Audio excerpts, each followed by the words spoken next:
I'd like to start from square one. Is there an age where, no, it is too early for you to fall in love, or, come on, you're too old for this? Age and the mind don't always go hand in hand. You've heard of childhood romances, people who've been in love with each other, maybe from childhood. They've grown up together, they get married, they have children, they stay together. And I know people who have as much as a 20-year gap, and yet they get along fine. And then there are others where, the woman is maybe 6-7 years older. I mean, Priyanka Chopra Jonas, the Indian film star, is quite an icon in this matter. Age has its challenges, but it's not a defining factor in the relationship. The defining factor in the relationship is the clarity in expectations. Texting or calling? Or calling. So much more touch me, feel me, heal me. Hello everyone, and welcome to another episode from Podcast with Wagida. Today's podcast is going to be about relationships.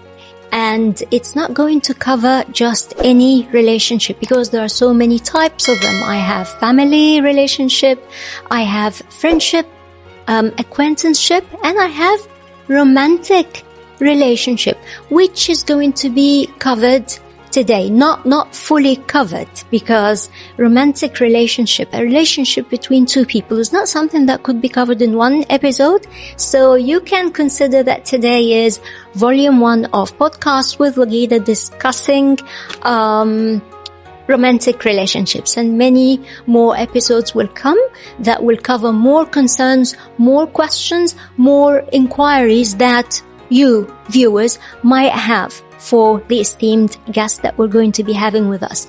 Today's guest has about 43 years of experience of relationship psychiatry, has Bachelor of Medicine and Bachelor of Surgery from Delhi University, and she has a master's degree in clinical psychiatry.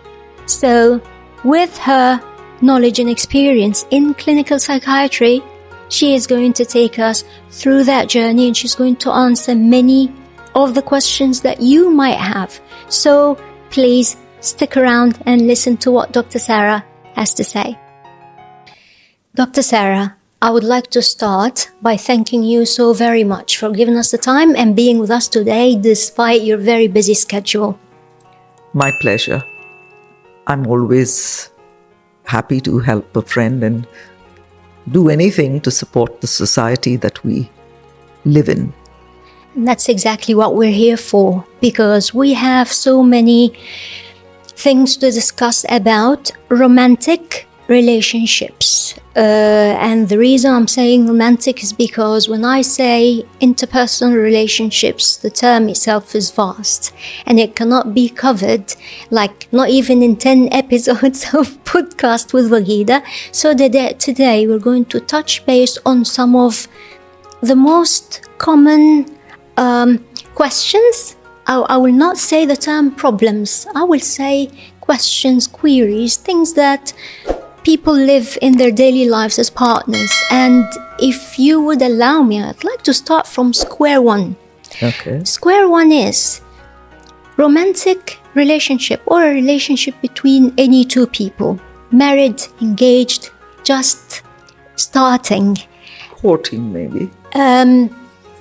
Is there a relationship, a direct relationship between age and a successful relationship? And I'm not talking longevity of a relationship, I'm talking about a healthy, successful romantic relationship between two. Is there an age where, no, it is too early for you to fall in love, or, come on, you're too old for this?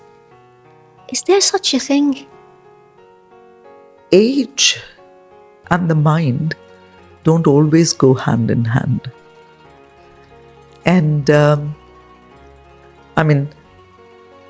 you've heard of childhood romances, people who've been in love with each other, maybe from childhood. They've grown up together, they get married, they have children, they stay together. And yet there are others who have gone the same path and fallen apart. I think in my mother's generation, it was very common for there to be a minimum of 7 to 8 years age gap. And in today's world, we justify it saying that the men are slower to mature on the one hand. Yeah. On the other hand, they are extremely ambitious, always putting their career before their personal lives. So it takes them that long to settle down, and getting married at that early stage would actually mean competing and conflicting demands on their time. So it was very common to have that gap. And I know people who have as much as a 20-year gap, and yet they get along fine. Yes.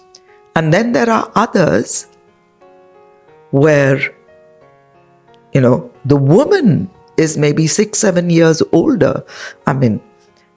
Priyanka Chopra Jonas, the Indian film star, is quite an icon in this matter. She's several years older than her husband. But they seem to be getting along fine. Yeah, and they had a baby together. Yeah. Yeah. And then you have people who are about the same age. Maybe the guy is a little older, maybe the girl is a little older, and maybe they get along well and maybe they don't. Age has its challenges, but it's not a defining factor in the relationship.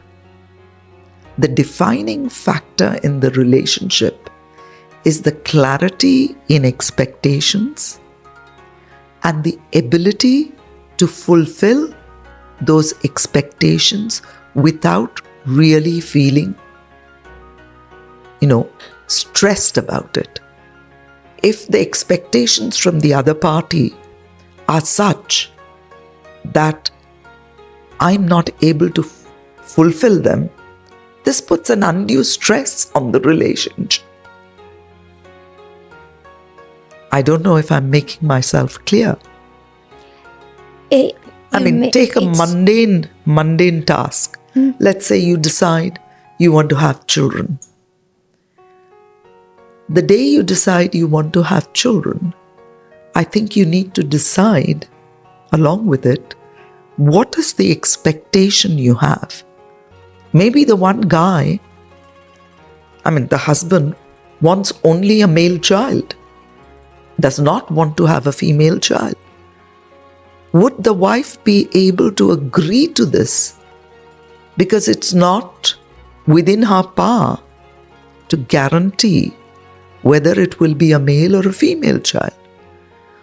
Or let's say both of them decide that they want only, quote unquote, normal children. Meaning they should have no defects, they should have no, challenges, no nothing. That's not something that you can guarantee either. No. These are not... But you can take tests. Yes, but you cannot give 100% guarantee. No. So you need to, when you sit down and say, okay, we want to have a child, whenever a couple has a child, this is a third person coming into the relationship, and there will be demands made on that relationship. If you do not evaluate that before you start, it's going to put the kind of stresses into the relationship that will break the relationship. But doctor, who will provide the care for the child. If both parents are working, who will be the main provider in terms of finances? Who will be the main provider in terms of care? Will the tasks be shared? Who's doing the house chores? Yes. And if the child wakes up in the night, who's going to wake up and tend to the child? Are you going to take it in shifts? Are you going to share the burden? Those are hard questions, but you need to ask them. It's when you wade into a situation and say, it'll work out. The whole world has been doing this forever. The whole world might be, but not necessarily you. This is what's usually said. You know? Yeah. Many before us did it, so why can't we? But my question here, Doctor, about it's any male or female getting into a relationship. Would you advise that they are clear, very clear, from the beginning before they actually commit to each other about their expectations from each other? There are written, underlined, and understood and assumed expectations.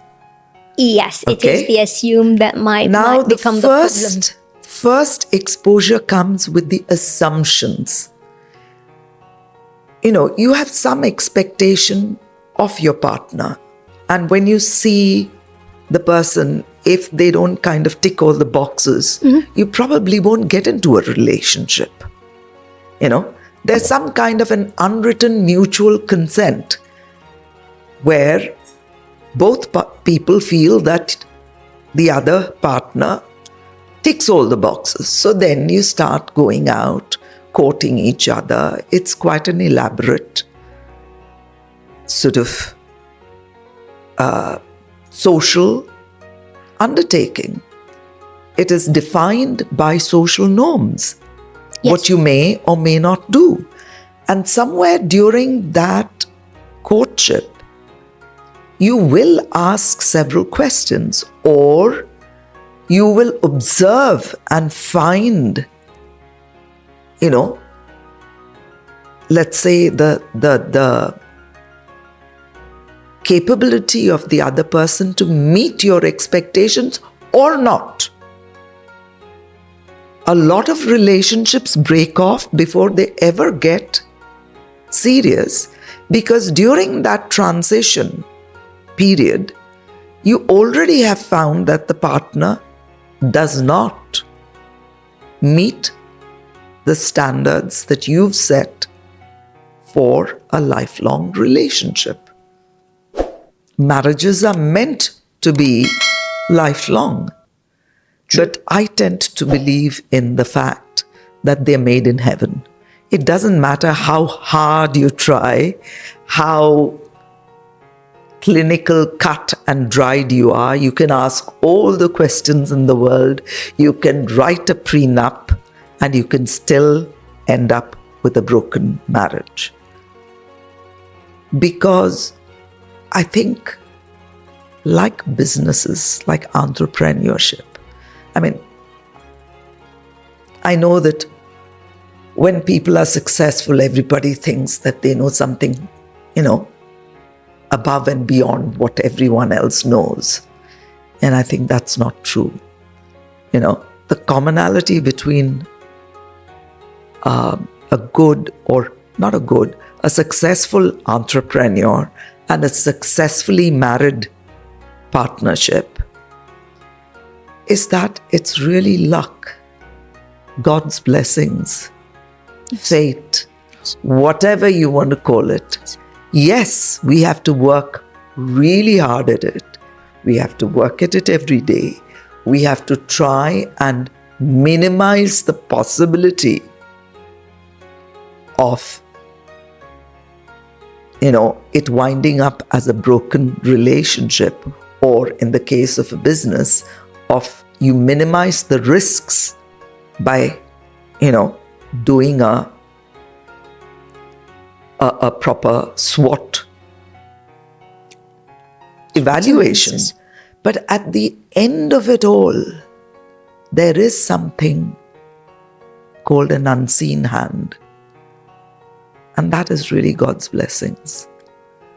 Yeah. So while you go into everything with as much insight and clarity as you can, you have to also be kind to yourself to the extent that if it doesn't work out, have the courage to walk away and stop blaming yourself for it. Oh, I could have done this way. Oh, I didn't do this right. Oh, he didn't do this. No, it's not that. It just wasn't meant to be. No need for pointing fingers. No, It won't change a thing. nothing. And the pain that each person goes through is a fact of life. Ipso facto. It's not going to go away.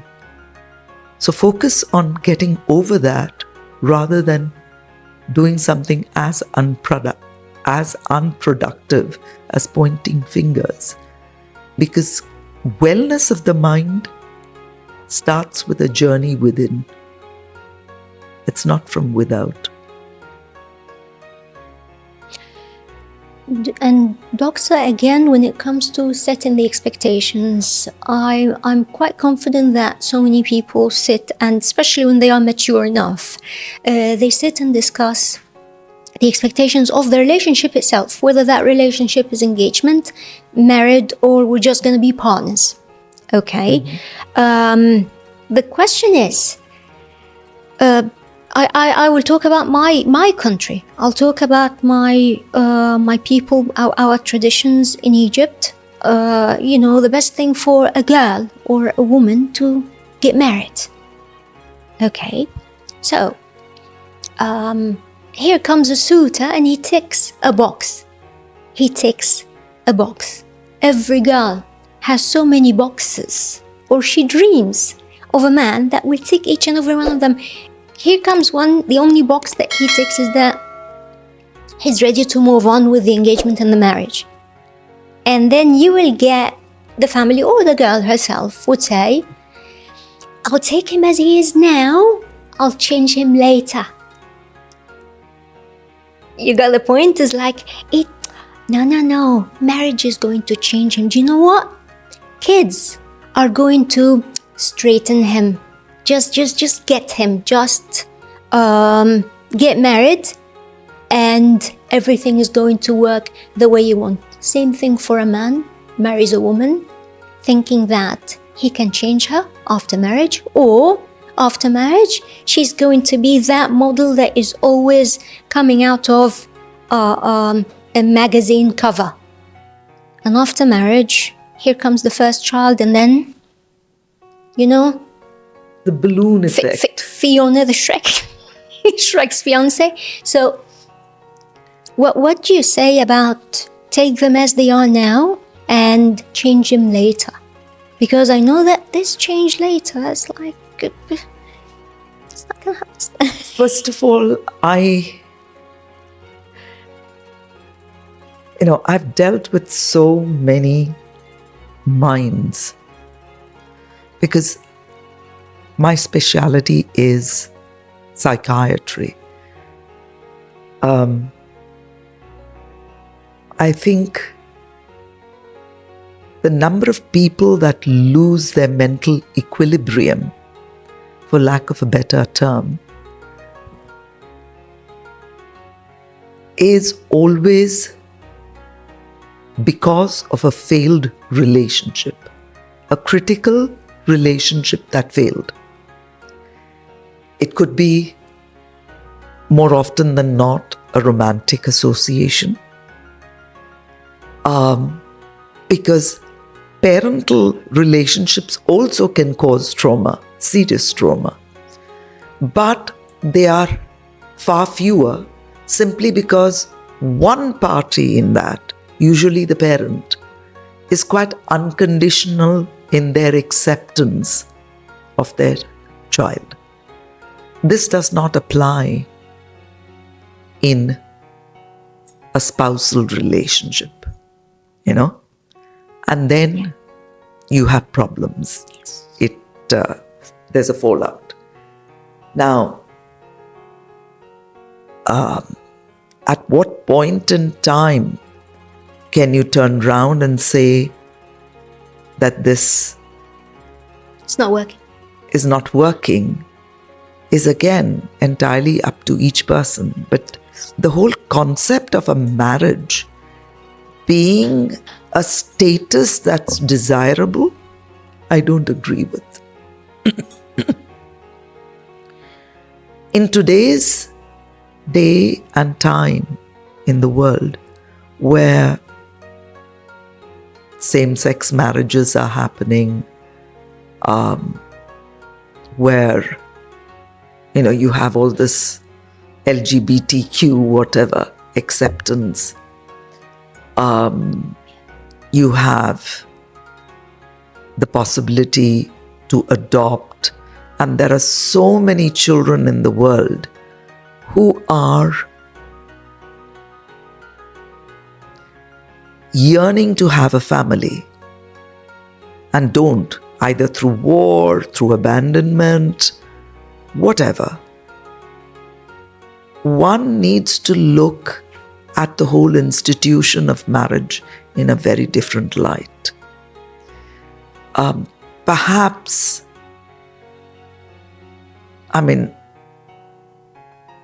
you're familiar with Shakespeare and The Merchant of Venice. I think the one,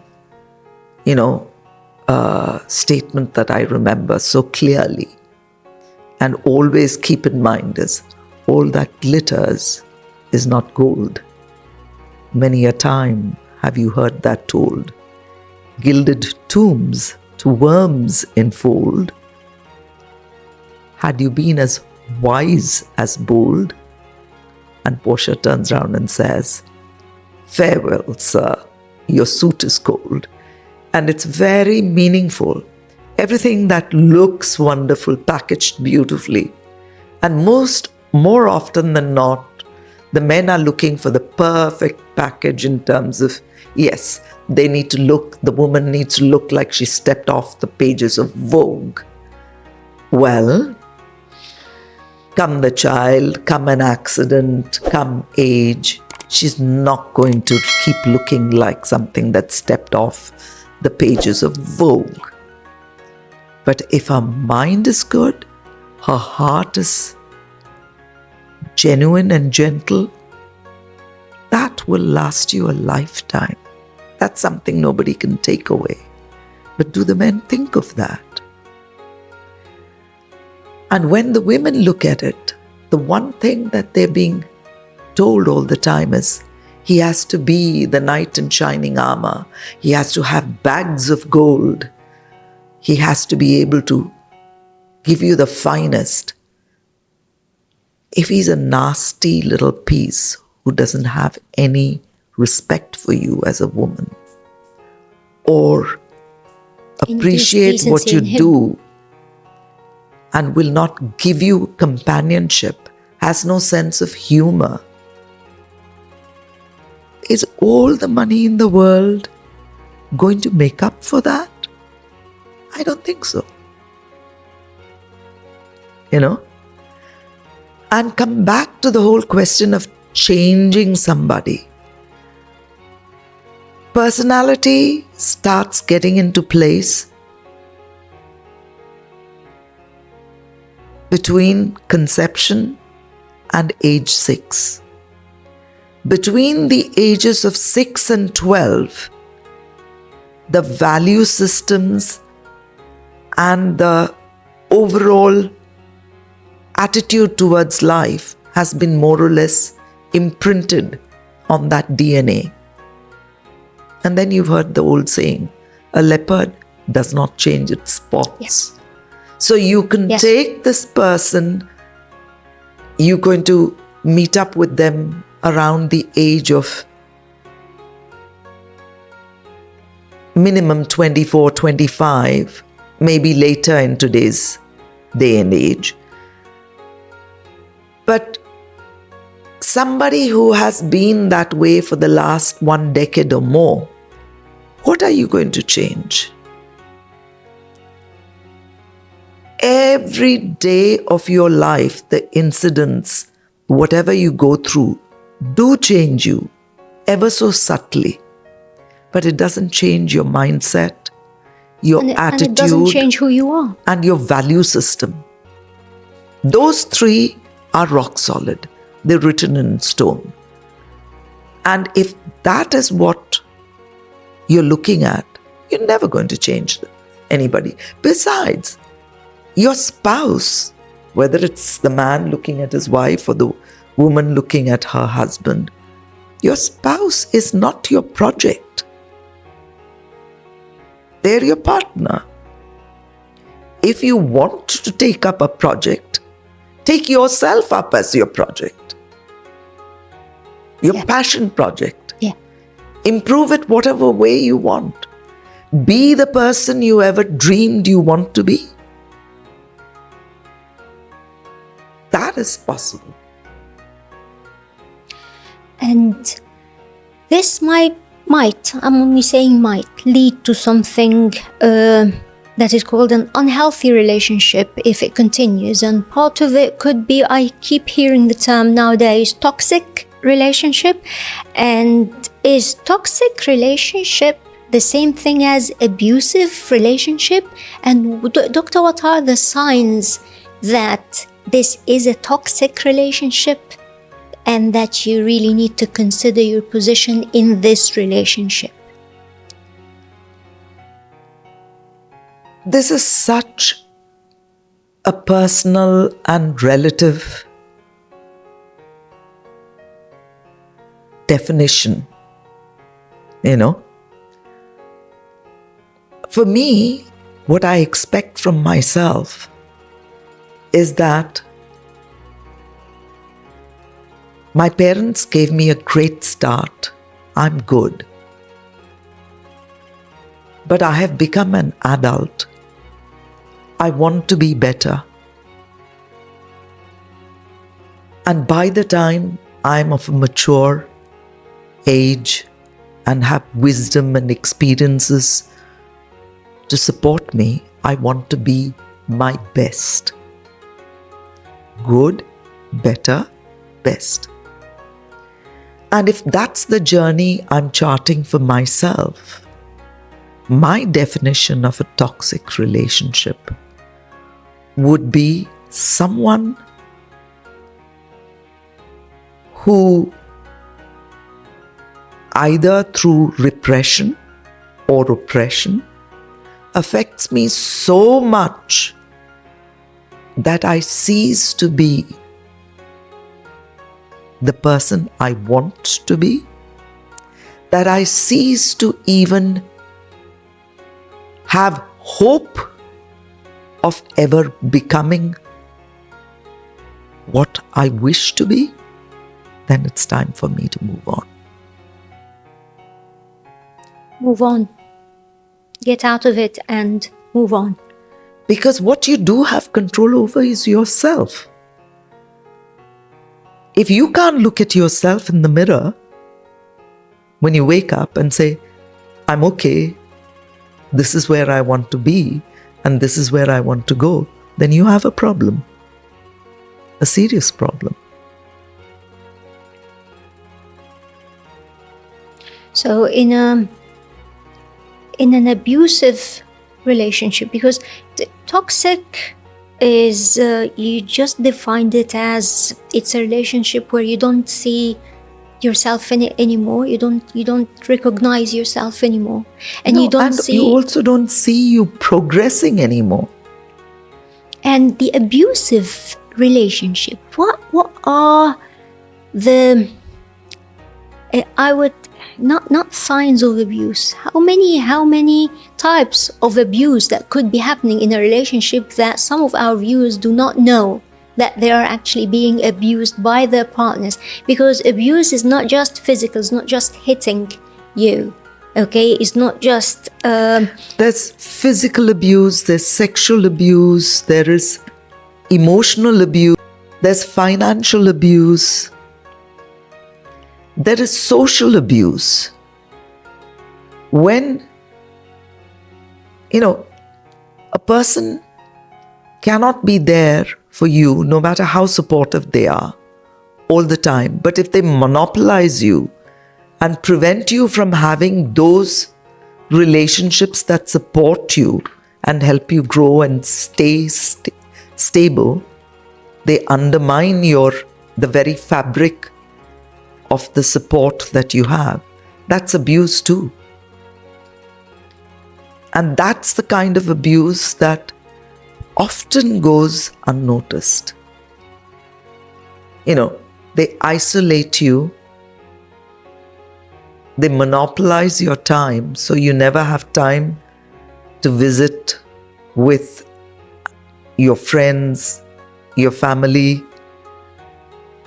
take up a career, indulge in a hobby, anything that keeps you sane. So they don't support you, but they also undermine all your support systems, so you can't even support yourself. That's abusive, big time abusive. How could this be addressed, Doctor? Like, not just addressed. Is there hope? I just want a very honest answer here from your 43 years of experience. You've seen people coming to you with an abusive partner, and you try to remedy, and you try to open a channel of communication between the two. I just need an answer. Could this be remedied? Could this be... Is there rehab for this relationship? I want to stop you there. I don't remedy anything, because my solutions work for me. They may not work for you. What I do essentially is be a catalyst. Be the neutral person who can calmly look at both sides of the problem and help them to resolve their differences, provided they're willing to resolve them. These are not differences, doctors. One person abusing the other. I don't remedy them. It's not a pill I can give them and say, okay, take this and everything will work out well. It doesn't. They have to work very hard to define their issues with each other. They have to work even harder to address those issues with each other. I merely facilitate. Have you seen success stories? Quite a few. But there is hope. There is always hope. But for me, success as a doctor, as a psychiatrist, what I define as success is when the people go away, whether together or singly, but they go away with joy in their hearts, saying, tomorrow's a new day. They have hope, and they're willing to build on today for a better tomorrow. That, for me, is success. And we just touched on communication between the two partners, and let that be between any two partners of any formal or informal relationship. The communication between the two, what's an exercise that would encourage the communication between partners every day, so that devices and social media and busy life doesn't overtake their communication? You usually walk into a restaurant or a coffee shop and you see a family sitting. The parents and the kids, all of them are sitting on devices, and you look at them like, why are you even together? It's like you could have done this at home. With today, what's happening today, I'm not going to say leave your mobiles or devices, but I'm going to say this is not healthy for communication. What's the one thing that they can practice every day to know that this channel of communication is open, active, and healthy? You know, my genre, we didn't have the benefits of social media or mobile phones or anything when we were growing up, you know. And in a place like India, if you wanted to place a long distance call, you actually had to call the telephone exchange, place the call and wait for them to connect you. Yes. Sometimes it took a whole day, you know. And there were interruptions in the call, all of that. But today, anybody can get on, you know, a WhatsApp call or a BOTIM call, and you can see the person face to face. You don't have to go into office to work. You can do it on, you know, Microsoft Teams or whatever. Zoom. Yeah. All these facilities are there. Life has become easier, but we have chosen to complicate it more by not using these devices for what they were meant to facilitate. Instead, we have chosen to use these devices to isolate ourselves further from each other. For example, you know, what you said, okay, you go into a restaurant, you decide that we're not going to use the phones. This should be self-imposed, not, you know, some kind of a law that we institute. You can't be using the phone. It's in the mundane tasks that you communicate with each other. A very successful couple that I know, who have been together for more than 50 years now. And they're so different from each other, yet they're so close. They have 2 children. But these 2 are so close, they could be the one person, you know. That's how strong their relationship is. And what do? Nothing spectacular. The husband made a rule for himself somewhere along the line, maybe 10 years into their marriage, that he would never work anywhere unless his wife was allowed to work with him. The salary that the wife got was not important. What was important was that she works with him.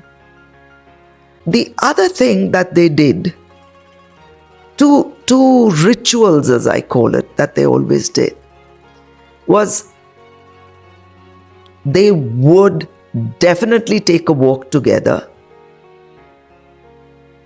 The walk could be 15 minutes to an hour, not more, not less.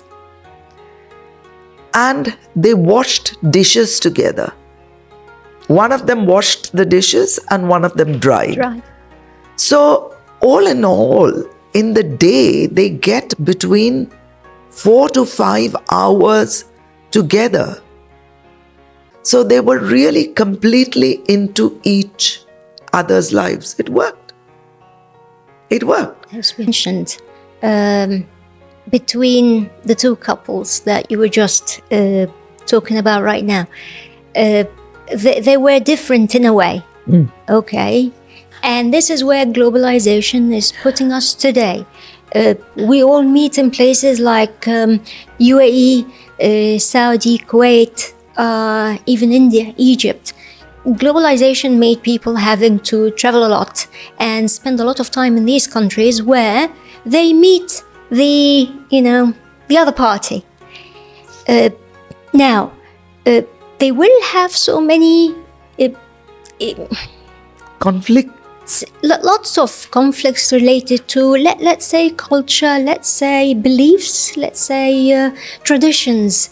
I myself, was at this position many years back with my husband.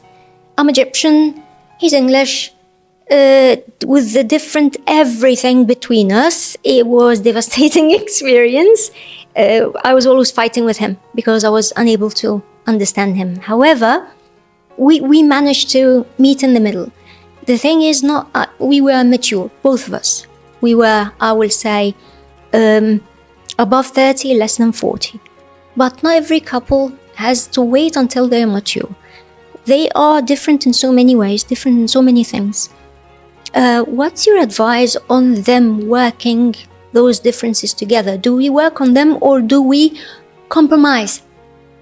Like, listen, this is his belief. You just need to believe with him. Or this is her religion. You have to respect her religion. Okay, and you need to perform it with her. Where's the balance here? If they want to work it out. My personal advice on this is, it's not compromise, it's acceptance, it's tolerance. It's tolerance, but more importantly, it's acceptance.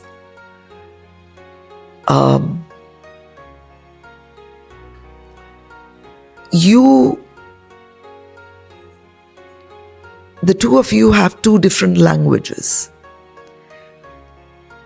Maybe you learnt English, not maybe, definitely. You learnt English perfectly well. It's possible that your English husband didn't learn any Arabic. The divisive factors are not religion, are not language, are not culture. How many types of cuisine do you enjoy? You're Egyptian. I'm sure you enjoy Arabic food. But I'm sure that you equally accept and enjoy Chinese food, Thai food, Italian food. Does it make you less Egyptian? No. You probably, in terms of favorite, the older you get, you'll turn around and say, Egyptian food is my favorite. Because we always return to our roots. Yes. And he's going to turn around and say, well, the English pub food is my favorite too. Because he will return to his roots. But these are not the things that are the dividing factors. No. The dividing factors are, in my mind, several conflicting things. The conflicting issues primarily is the opportunity. I mean, the airlines, I remember at one stage would say, okay, if you're traveling first class, we'll give you a partner's ticket for free. Free upgrade. You only have to buy an economy ticket and free upgrade. The hotel will say that we will accept a partner for free. Most executives abused this. They did not have their spouse with them. It was understood. The unnamed divisive force that came into those situations. Yeah. So society did not support us. But what did they not support us on? Values. When the two couples start drawing apart, is it the language? Is it the food? Is it the culture? Is it the religion? It is the values. And the values transcend religion, culture, language, geography, everything. If you believe that it is wrong to lie, that is wrong to cheat, it is wrong to kill, all of these things, please show me You are Egyptian, you're Muslim, and your language is Arabic. Please show me anyone, anywhere in the world, whether it's Hindu, Buddhist, Christian, Jain, Jew, that says,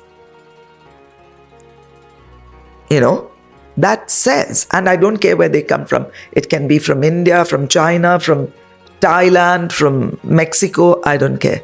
Show me a person from any part of the world, of any religion, of any language, that says it is okay to cheat, it is okay to lie, it is okay to deceive, it's okay to kill. Nobody. And yet, we know that there are people who think differently. There could be other Egyptians who are Muslim and speak Arabic and eat the same food, but who don't have your same values, who think it's okay to lie, it's okay to cheat, it's okay to deceive, and it's okay to kill. I know, I'm Indian, and I know that there are lots of Indians who think it's okay to do all of the above. I cannot have anything in common with those. Neither can you have anything in common with those people who think differently. Those are the values. Those are the human values. The secret of a great relationship and the bedrock of a great relationship is really the shared values. Because if the values are not the same, it doesn't matter how much in common you have. The chickens will come home to roost and your relationship will fall apart. The bamboo stem is extremely flexible. It can bend without breaking. But beyond a certain point, even that bamboo stem will break. And that core, that is your value system, is not something that will ever bend. Anybody's. It will never bend. So, Dr. Sara, what would be the right term in psychiatry that I would use if I am referring to a relationship where a partner is cheating and the other one knows about the cheating and the lying and the deceiving and is carrying on with is glued to the relationship for other things, for the kids, for the money that he's got, for the security that he's offering her, for the roof above her head or his head. Okay, what would that be if it's not the one partner is compromising? What's the right term? That is not compromise. That really isn't compromise. One partner is just turning a blind eye, killing themselves, smothering themselves, sacrificing themselves for the sake of a greater benefit for the larger group, i.e., most mothers will give in to a lot of situations because the world is not kind to children from broken families. So they will sacrifice themselves and say, okay, I won't put up with this. I will just accept whatever as long as my child is happy. Now, there is only one problem. Mothers are very giving, but mothers are human. Yes.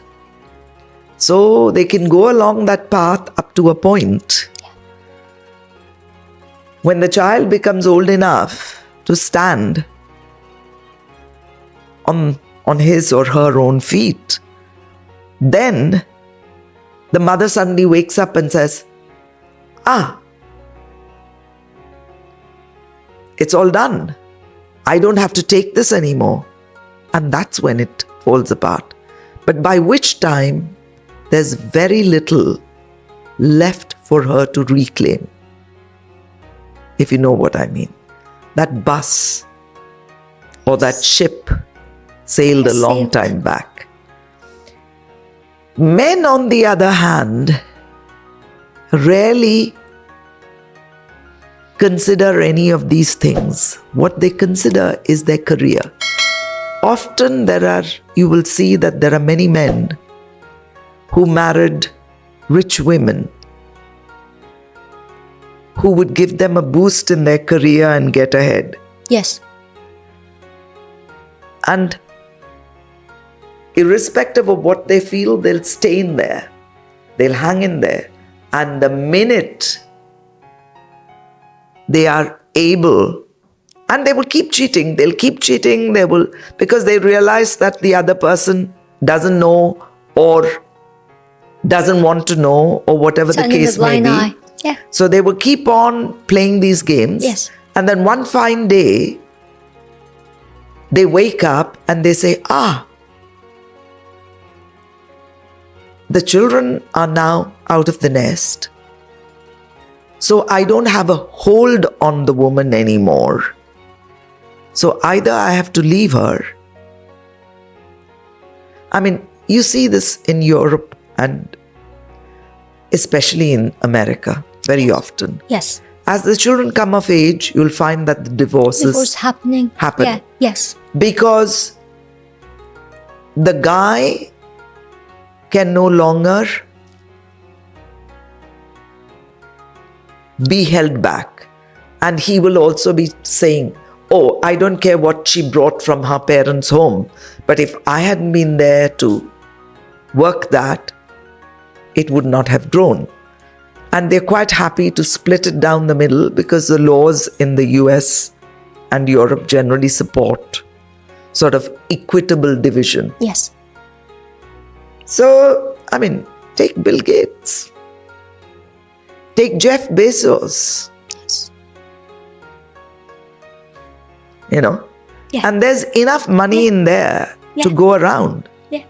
So, they've both gone their ways. It's the best kind of resolution I can think of because there's not that much animosity anymore. And it allows the child also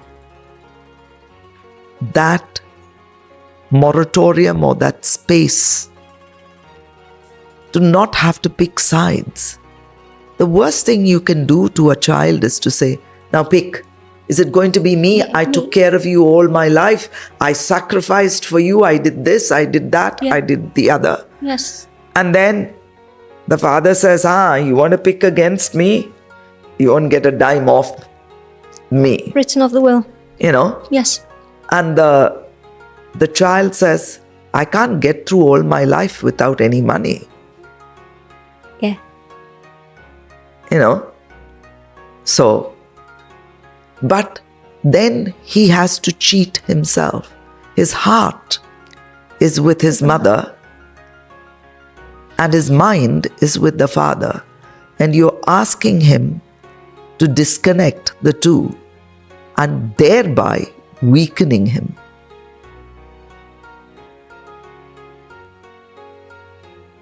A lot of corporations, family-run businesses, you will see that by the third generation, the businesses have gone bankrupt because the parents set in the problem by living a lie. The repercussions go further down the line. Definitely. You know, succession is a whole other story. Yeah. Now, Dr. Sara, when we speak of social media, online platforms, you see men and women going through aesthetic enhancements all the time now, especially celebrities. They want to keep their aesthetic looks and forever attractive young. Exactly. And men are catching up, and not long before I see men are actually overtaking the women by how they look after their physique. Now, a husband or a fiancé sitting, I have to say a husband or a wife sitting and looking at how celebrities look on the social media. And by the way, maybe some of it is still filters, regardless of filters or not. What is your advice to a man who's sitting and looking at a beautiful woman, wondering why his wife doesn't look like this, or if he can have a woman in his life that looks like this, and the woman who's sitting and, dreaming about one of the celebrities that she also saw on Instagram, where we both know that this is something that can create a crack in the relationship, whether sooner or later. What is your advice to these two viewers for the social media? That's a very complex question and a whole lot of complex thoughts. I tend to be amused by it. My thought process is like this. A thing of beauty is a joy forever. So if there's a celebrity look that some guy has, I would love to admire it. And the same applies to the guy, if there's somebody who looks amazing, why not? Feast your eyes on it. But comparing it to your spouse, that's the problem. Comparing that image to your spouse is when you start feeling unhappy with what you have. And my take on it is simply this. It doesn't matter if you're wearing, Louis Vuitton, or you're wearing, Christian Dior, or whatever the hell it is.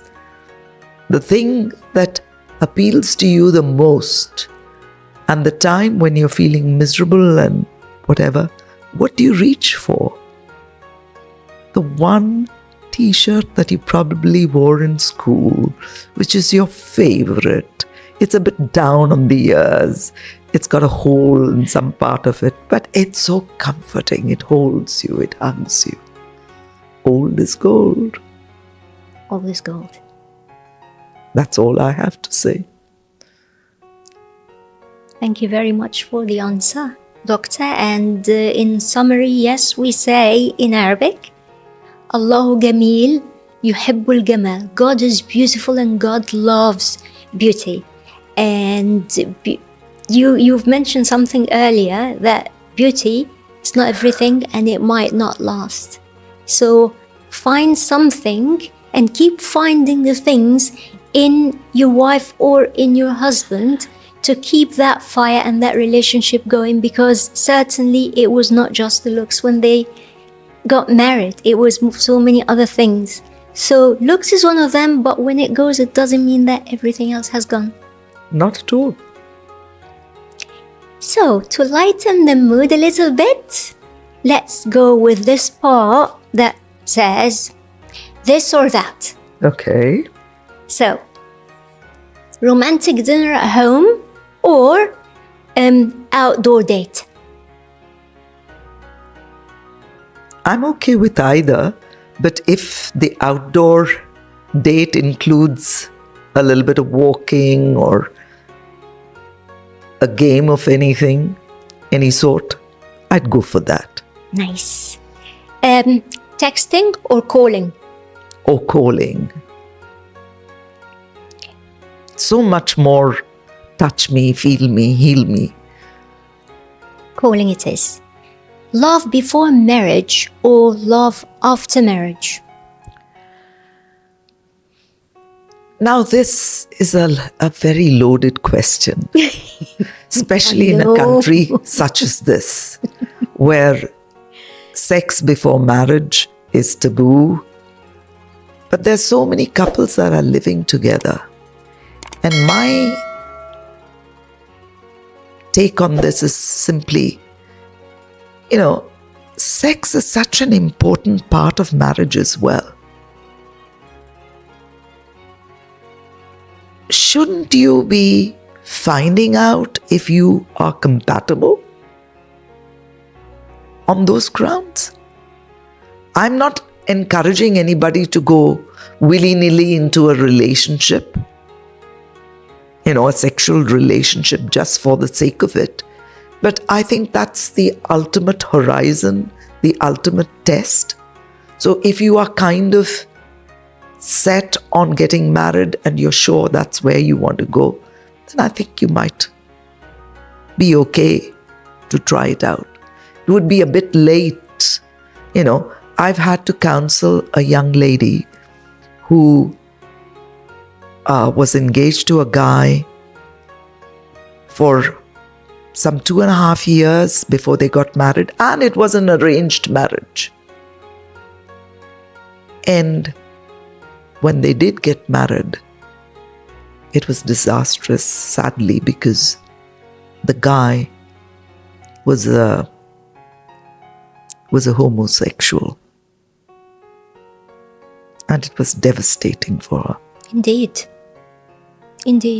We were just speaking of values and deceiving. Yes.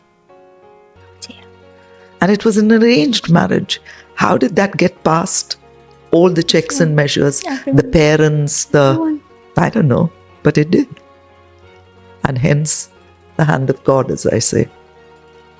But she spent maybe 10 years of the most miserable part of her life before she finally got up the gumption to come and address it.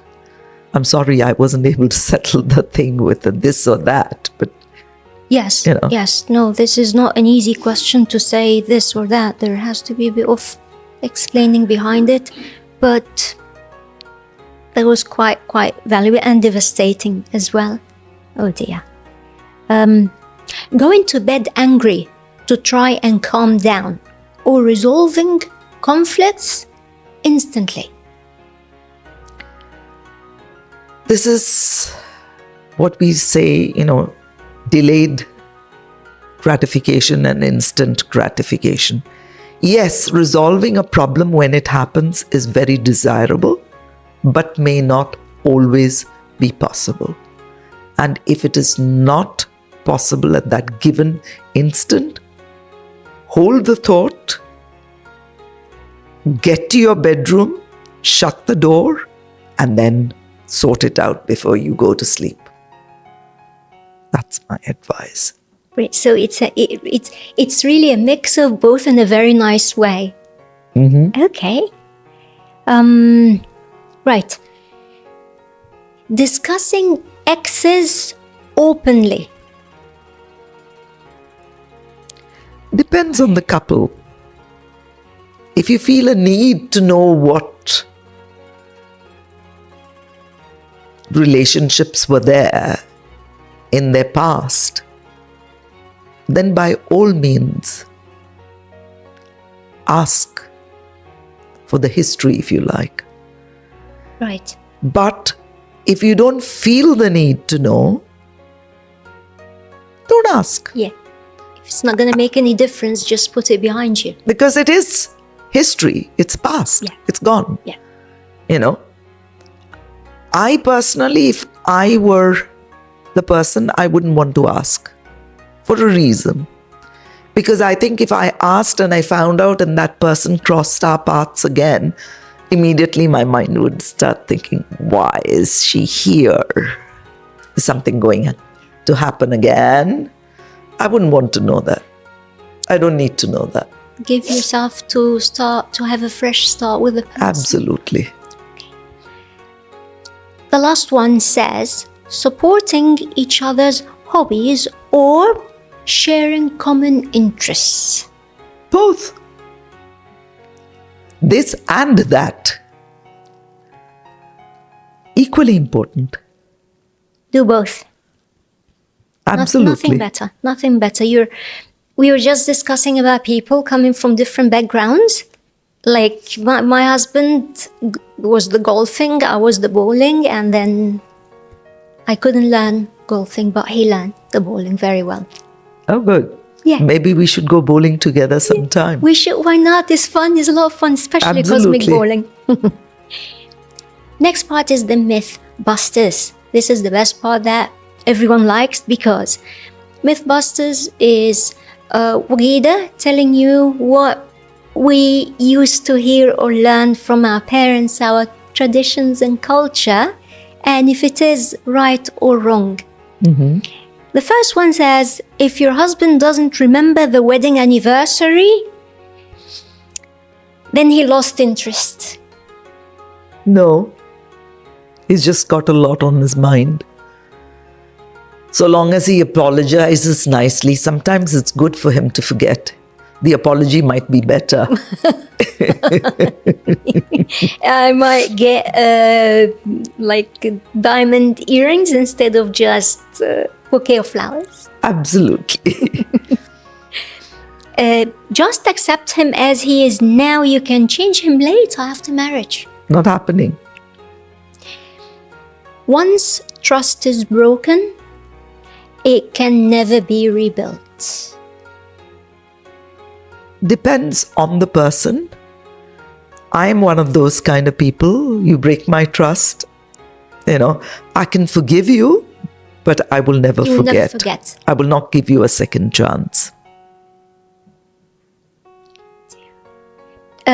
Cheating is always a sign of dissatisfaction with the relationship. That's not true. Cheating is two things. It's innate. It hides a very huge sense of inadequacy. When a person feels inadequate, they look to go and start another relationship, hoping that in this situation, they will be able to prove themselves as being a better partner, a more accepted partner, larger than life. Cheating is usually always because of only two things. Primarily, inadequacy, and secondarily, the situation presents itself. You have the opportunity to cheat, so you cheat. Okay, but so not everyone who will have the opportunity to cheat will cheat. No. Okay, so it's a matter of values, end of the day. Yeah. Okay, thanks, doctor. Once a liar, always a liar. Cheaters can never change. I would never say never. It depends. As long as people learn the relationship between cause and effect, consequences, it's because we don't really let people know even as they're growing. Like when I was a child, you went to school, you didn't do your homework. The teacher was perfectly within their rights to take a ruler and smack the hands. Yeah. Be a quick smack, yeah. Give you a sharp rap. I mean, I'm not justifying that it would ever be right for anybody to be vindictive, but to be punitive in a very controlled and thought out manner, to teach a person the consequences of their actions is very desirable. Why do we have a legal system of fines, of jail, of every kind of punishment? Why? So that people know that if you do, if you follow a path with XYZ actions, there's going to be XYZ consequences. And they have to take responsibility for the situation that they're in. So, as long as we're able to institute that clarity in a person's mind that their actions will have consequences, then they will change. But if they get to cheat all the time and get away with it, why should they change? And hopefully not get to the situation where they actually cheat. Maybe an open communication will make things better. Once divorced, you'll never find love again. Again, one size doesn't fit all. But it's harder. Because if you've been divorced once, you will trust less easily. And statistics here is something that I will go on. Yes. Statistics show that people who have been divorced once usually wind up divorced again. There's a higher percentage. It almost doubles your chances of getting divorced again. Yeah, I would say out of knowing a couple that got divorced for the second time is because the male side of the relationship came out of the relationship and jumped into another relationship because of like some sort of insecurity that this person was rejected the first time, wants to get into a marriage before the ex-wife, so that it's a proof that I'm not the problem, you are the problem, I'm still desirable, I married faster than you. So yeah, the second one ended actually worse than the first round. That's a one-off situation. Yeah. But generally, it's just a matter of trust. You don't trust again. You've been cheated on. The next person that comes, you'll be that much more suspicious. Where are you going? Why are you going? Who are you talking to? Whatever. Suffocates the person. Yeah, it just becomes that much harder. Beginning. It really does become. And there's also the old saying that says, once bitten, twice shy. Yeah. So if you've been treated badly one time, you are less likely to trust again. Or to accept even getting close to this area ever again. Wow. With this, we conclude this episode, Dr. Sara. But it doesn't mean that we have concluded our discussion about relationships. Because during the introduction, I said relationships are something that cannot be covered in one episode, not even 9-10 episodes. So this is going to be volume 1 of Podcast with Ogida about relationships. And the fact that I can keep going and going and going with you and finishing all the questions, but this means that you will not go home today. This is how much I enjoyed it. I'm just laughing and thinking to myself, what have I let myself into? This seems to be a very long path, and some of it with a lot of threats in there, because you have to keep peeling away the onion layers and exposing more and more. Yes. But yes. When time and circumstances permit, I would be happy to be back and go a little longer with you. Let's say I'm going to take this for now. Thank you very, very, very much. Thank you for having me here, and I'm glad to have been a part of your podcast. I hope your viewers have got some insights, valuable insights that will help them bolster their relationships if they are failing, or strengthen them if they're doing well, they can make them stronger and protect them better. Definitely. You take care now. Thank you very, very much, Doctor. And to all the viewers, whoever watched this episode, any questions you have, please leave it in the comment section below the video, and we'll certainly get back to you with the right answer from the right expert, not from, a blog that we read. Thank you very much for watching, and I'll see you next episode.